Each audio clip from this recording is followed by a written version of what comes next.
Hello everyone, welcome to our YouTube channel physics by Chirag sir. आज हम देखने वाले हैं यूनिट्स एंड मेजरमेंट के प्रॉब्लम्स, जो कि हमारा नेक्स्ट लास्ट लेक्चर कंटिन्यूएशन में हम लेके आ रहे हैं। तो क्वेश्चन यहाँ पे क्या रहेगा, an electron with a charge E enters a uniform magnetic field B vector with a velocity v. The velocity is perpendicular to the magnetic field.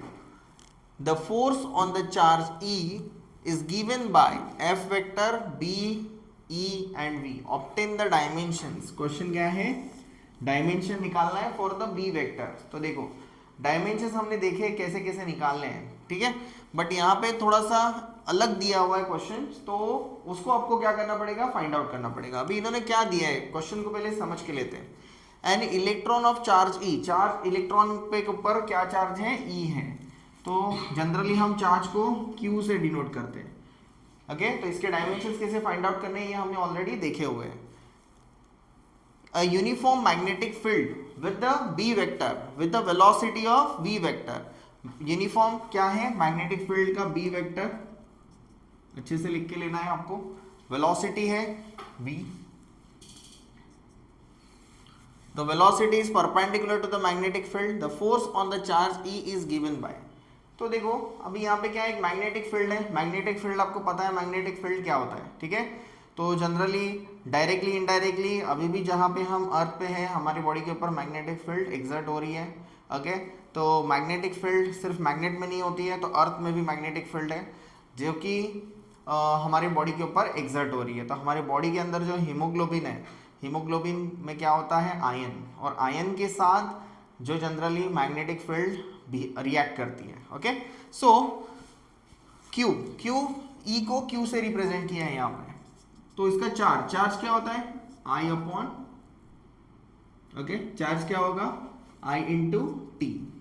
Okay, सो इसका डायमेंशन क्या बनेगा, L0 M0 T, यहाँ पे है टाइम तो 1, और यहाँ पे बनेगा I1 लिखो या A1 लिखो, दोनों भी चलता है, करंट के फॉर्म में आएगा। B वेक्टर, अभी यहाँ पे हमें क्या देखना है, तो जनरली B वेक्टर को फाइंड आउट करना है। तो यहाँ पे लिखेंगे question mark. What is a V, velocity.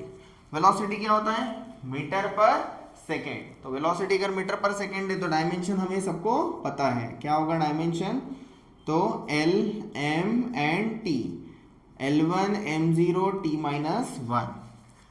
अभी यहाँ पे इसको अगर फाइंड आउट करना है, F वेक्टर क्या होगा, F आप सबको पता है यूनिट होता है Newton, F stands for force. Okay, तो यहाँ पे कौन सा फोर्स आएगा, जो कि मैग्नेटिक फील्ड के साथ काम कर रहा है। तो यहाँ पे आएगा L1 M1 T माइनस 2। ये ऑलरेडी हमने प्रीवियस लेक्चर्स जो है वो प्रीवियस लेक्चर्स में हमने एक्सप्लेन किया। अगर किसी को फाइंड आउट करना है डायमेंशन के बारे में तो हमारे प्रीवियस लेक्चर्स को देख सकते हो, ठीक है। अभी नेक्स्ट ध्यान से देखना, हमें फाइंड आउट करना है B के लिए, तो B को एज इट इज इधर ही रखना है। ओके, F जो है फोर्स अपॉन, यहाँ पे क्या बनेगा, इलेक्ट्रॉन और V, ये दोनों जो है देखो मल्टीप्लाइड है। सो मल्टीप्लाइड है तो कहाँ पे आएगा, नीचे, तो it will become what, into a denominator, divided form. So F का डायमेंशन, अभी इनके सबके डायमेंशन लिखने, B का डायमेंशन मतलब क्या होगा कि इनके रेशियोज के जो डायमेंशन है वही अपने B के डायमेंशन रहेंगे। तो F हो जाएगा L1 M1 T minus 2, E का डायमेंशन हो जाएगा L0 M0 T1 I1, V का डायमेंशन क्या बनेगा, L1 M0 T माइनस 1। ये बन गया B के लिए। ओके, सो यहाँ पे अभी हम स्टेप बाय स्टेप जाएंगे। L1 M1 T minus 2, L0 plus 1 L1, देखो अभी L और L को ही देखना है सिर्फ, तो L0 प्लस 1 तो हो जाएगा L1, M0 M0 तो यहाँ पे भी आएगा M0। अभी यहाँ पे T1 T माइनस 1 तो T हो जाएगा 1 minus 1 0। What is the I कोई नहीं, अकेला ही है I, तो I1। ओके, नेक्स्ट L और L ऊपर गया, ये L1 ऊपर जाएगा 1, तो 1 माइनस 1 0, तो पावर बनेगा यहाँ पे L0 M1 1 minus 0 1 t minus two plus zero t minus two and I जाएगा ऊपर तो बनेगा -1। तो देखो L0 m1 t minus two i minus one is nothing but what your answer. Okay, तो ये आपका डायमेंशन का आंसर है फॉर द मैग्नेटिक फील्ड। तो आपको इसको बॉक्स में डालना है या फिर हाईलाइट करना है। तो हमने ये क्वेश्चन सॉल्व किया हुआ है। अगर किसी को कुछ डाउट होता है तो कमेंट सेक्शन में आप पूछ सकते हो। अभी हम देखते हैं नेक्स्ट क्वेश्चन। नेक्स्ट क्वेश्चन कौन से बारे में है? तो ऑर्डर ऑफ मैग्नीट्यूड के बारे में, जो हमने टॉपिक को कवर किया है। अभी आप वो कहाँ पे हमने अप्लाई किया है, ये जो क्वेश्चन है थोड़ा सा कंसेप्चुअल क्वेश्चन है। तो कंसेप्ट आपके क्लियर होना बहुत इंपॉर्टेंट है, जो कि यूनिट और डायमेंशन के लिए बहुत ज़्यादा इंपॉर्टेंट चीज़ है। देखो क्या लिया हुआ है, अ लार्ज बॉल, एक बड़ा बॉल है।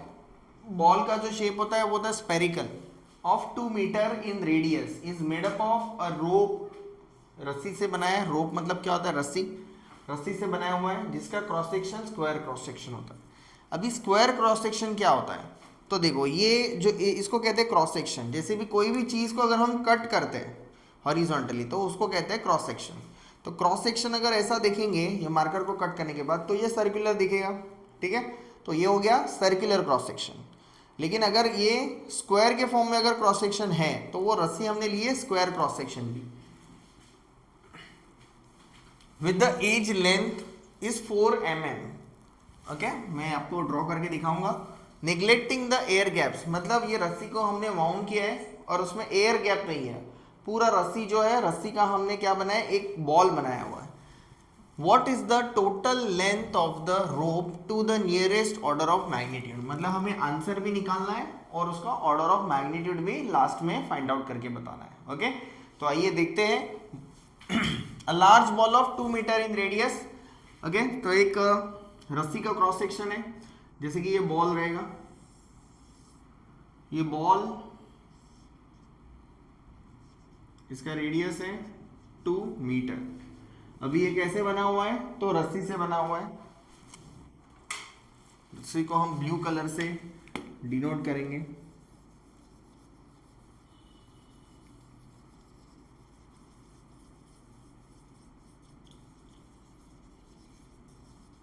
ओके, तो इसका बना, बट इसमें कुछ भी एयर गैप नहीं है। ओके, हवा यहाँ पे नहीं है, पूरा हमने कंप्रेस करके रखा हुआ है। सो अभी यहाँ पे इन्होंने क्या बोला है कि इसका क्रॉस सेक्शन जो है ये वायर का, ये अगर इसको मैं निकालूंगा कट करके तो वो ऐसे आएगा।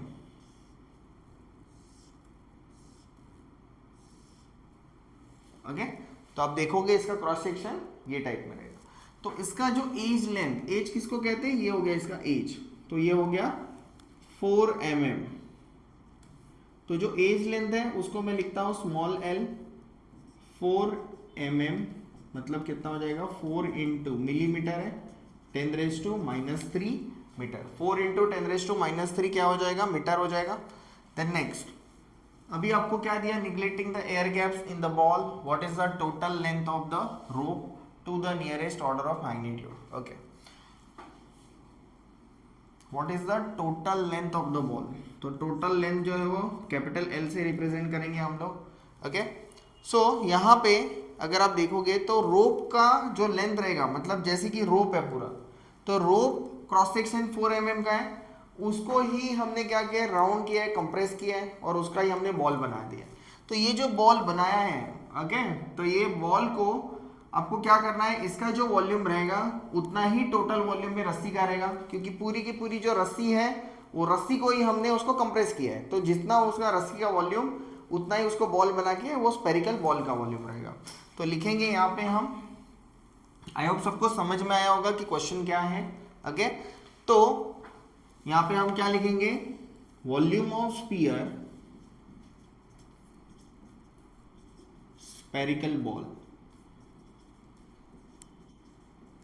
Is equals to total volume of rope. Okay, total volume of rope. Volume of spherical ball क्या होगा? वॉल्यूम 4/3, स्पीयर का वॉल्यूम होता है 4/3 पाई। बट यहाँ पे देखो इसका रेडियस क्या है बॉल का 2 कैपिटल आर, तो हम यहाँ पे लिखेंगे capital R cube equal to के नीचे इक्वल टू लिखना है आपको। देखो अभी इसका भी टोटल वॉल्यूम क्या आएगा, वॉल्यूम का मीनिंग क्या होता है, एरिया इनटू लेंथ होता है, तो इसका एरिया क्या आएगा, ये इसका एरिया है, तो जितना भी बड़ा उसका वायर रहेगा ओके वो उसका क्या रहेगा, लेंथ रहेगा, तो इसका टोटल वॉल्यूम आएगा दिस एरिया ओके। अगर सर्कुलर होता तो this area into this with length okay, तो ये सिलेंडर का होता है, तो लेकिन यहाँ पे क्रॉस सेक्शन क्या है, तो इसका है, तो लिखूंगा मैं area of rope into length of rope 4/3 pi R cube. What is the value of R, R की वैल्यू 2 मीटर, तो कन्वर्ट करने की जरूरत नहीं है ओके। आर की वैल्यू कितना है, कैपिटल आर की 2 मीटर, तो ऑलरेडी ऐसा यूनिट में, तो यहाँ पे हो जाएगा 2 का क्यूब।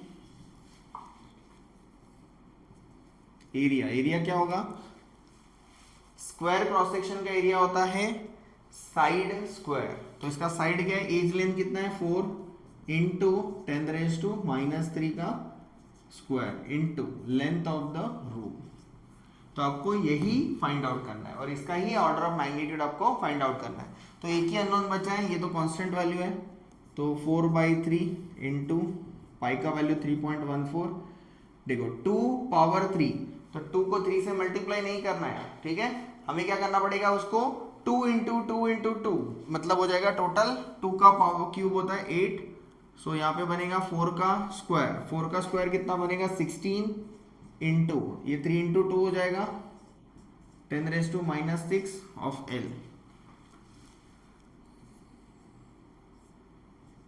कट हो जाएगा, दोनों सामने सामने डिवाइड हो जाएगा ठीक है, 3 वहाँ पे चले गए तो 6 बन जाएगा वहाँ पे, यहाँ पे 2 को लेके आओ शिफ्ट करो, तो यहाँ पे बनेगा 4/3 इंटू 2 इंटू 3.14 ओके, ये 10⁻6 भी नीचे आ जाएंगे, तो 10⁻⁻6 और L रहेगा एज इट इज ओके, ये क्या रहेगा L रहेगा एज इट इज, सो 10⁻6 ऊपर जाएंगे, 3 को डिवाइड कर देंगे, ये भी डिवाइड हो जाएगा, 2 आएगा, 3 1 जा 3 ओके, 1 को तो नहीं जाता है डायरेक्टली, तो आएगा 0 एंड 3 इंटू 4 12 होता है, तो 1.04 लेंगे, इसको मल्टीप्लाई करेंगे तो आंसर आएगा 2.08 इंटू 10⁻⁻6 ऊपर जाएंगे तो बन जाएंगे 10⁻6 ओके, तो हमें L की लेंथ मिल गई। L की लेंथ कितनी है 2.08 इंटू 10⁻6, तो 10⁻6 यहाँ पे है ओके, लेकिन इसको चेक करना पड़ेगा, what is the condition for the order of magnitude, कि number should be in between 0.5 equal नहीं आएगा, यहाँ पे इक्वल आएगा 0.5 से a, 0.5 से a के बीच में जो है उसको आपको चेक करना पड़ेगा, तो उसको कहते हैं हम ऑर्डर ऑफ मैग्नीट्यूड। तो देखेंगे कि जो 2.08 का वैल्यू है वो 0.5 से बड़ा है, यस 0.5 से बड़ा होता है 2 बराबर ना, 2 डेसिमल के पहले, तो ऑब्वियसली बड़ा रहेगा, बट 2.08 क्या है 5 से छोटा भी है, तो कंडीशन सेटिस्फैक्टरी है, तो जो भी इसका पावर रहेगा वो अपना ऑर्डर ऑफ मैग्नीट्यूड बनेगा। तो आपका ऑर्डर ऑफ मैग्नीट्यूड कितना आएगा,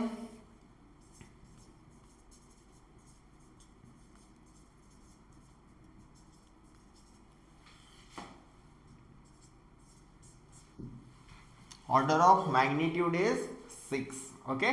तो आई होप आपको ये समझ में आया होगा सब ओके। धीरे धीरे पॉज करके वीडियोस को देखो तो आपको एक एक डिटेल्स में सब कुछ जो है वो आपको डिटेल में मिलेगा ओके। अगर कुछ भी डाउट है तो आप कमेंट सेक्शन में पूछ सकते हो okay. So thank you for this content, और चैनल को लाइक शेयर और सब्सक्राइब ज़रूर करना, क्योंकि और भी कंटेंट मैं अपलोड करने वाला हूँ।